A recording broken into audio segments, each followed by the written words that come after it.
Hari ini kami berada di MAN 1 Takengon, Kabupaten Aceh Tengah bersama Bapak Kepala Kantor Kementerian Aceh Tengah, juga ada Ibu Ketua Tim Penggerak PKK, kemudian Ketua Dharma Wanita di Kantor Kementerian Agama, Dewan Guru, Wali Murid, dan seluruh anak-anak kami. Hari ini adalah hari yang sakral. Pertama sekali, wali murid kelas 1 wajib mengantar anaknya ke sekolah agar untuk pendidikan menjadi tanggung jawab bersama.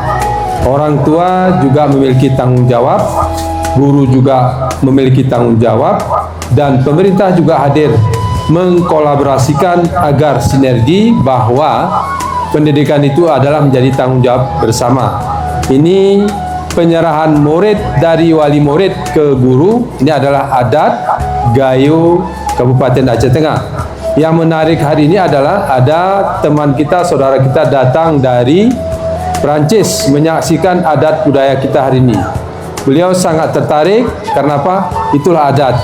Berarti adat ini harus kita jaga, dan nanti di hari Kamis semua masyarakat yang bekerja di instansi pemerintah, Dewan Guru wajib memakai pakaian kerawang Gayo dan menggunakan bahasa Gayo. Dan nanti bahasa Gayo juga akan kita jadikan sebagai muatan lokal, sehingga nanti bahasa Gayo tetap lestari. Inilah mungkin beberapa hal yang dapat kami sampaikan dari MAN 1 Kabupaten Aceh Tengah.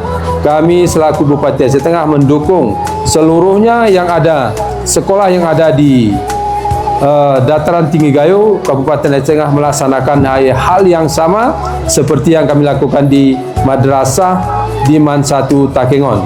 Berizin, tetap semangat. Billahi taufiq wal hidayah. Assalamualaikum warahmatullahi wabarakatuh. Sampahmu Aceh Tengah bersih, bersih, bersih. Ya, tepuk tangan semua.